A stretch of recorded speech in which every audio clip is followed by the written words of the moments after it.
مرحبا مرحبا يا رجانا مرحبا دار الهدى مرحبا مرحبا يا رجانا مرحبا دار الهدى بسم الله الرحمن الرحيم الحمد لله رب العالمين والصلاة والسلام على أشرف الأنبياء والمرسلين وعلى آله وأصحابه أجمعين.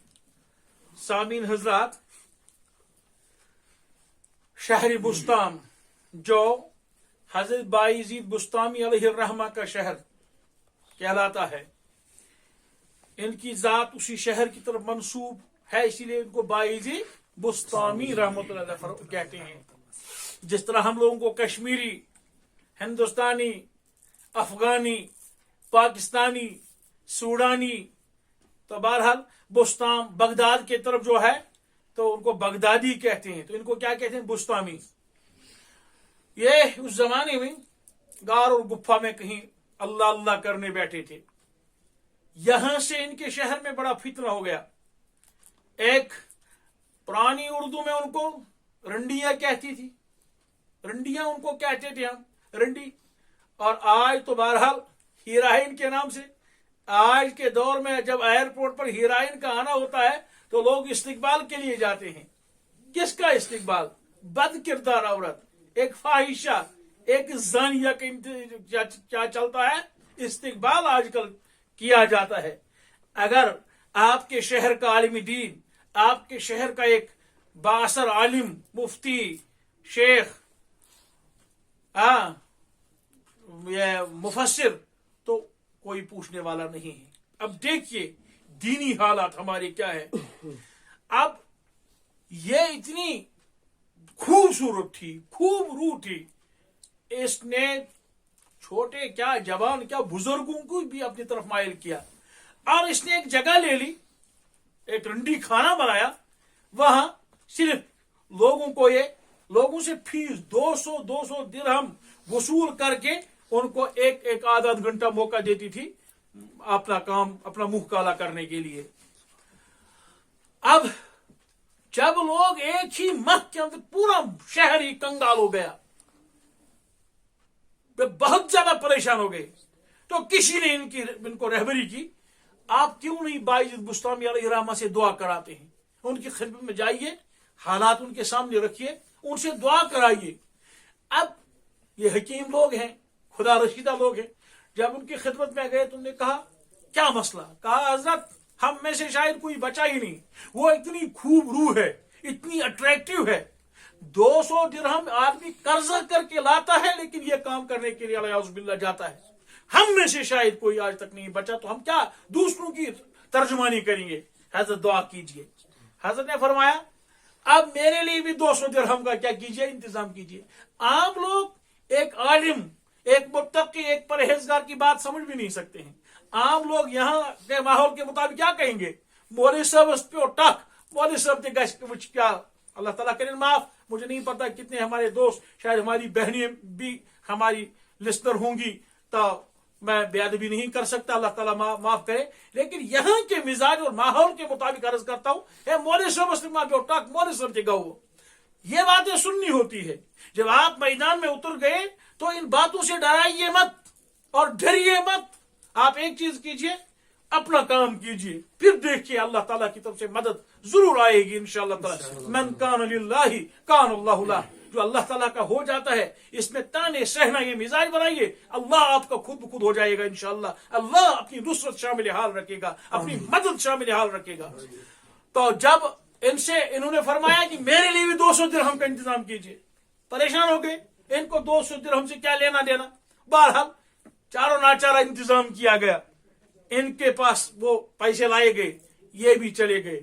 ان نے بھی وہاں خادم سے کہا فیس کیا ہے جی اپائنٹمنٹ کے لیے، یہاں کتنی فیس بھرنی پڑتی؟ انہوں نے کہا 200. انہوں نے کہا لیجئے میرے 200 بھی. وہ اندر چلے گئے. ایک کلندر، ایک فقیر خدا بھی آ گئے ہیں. وقت کی ہیرائن صاحبہ نے، رنڈی صاحبہ نے کہا ان کا یہاں کیا کام، یہ پیر فقیر ہے، شاید دھوکے سے آئے ہوں گے. یہ واپس آئے. خادم نے کہا حضرت اندر سے ہی فرمان جاری ہوا، یہ ان سے رانگ نمبر ڈائل ہوا آج کی زبان میں.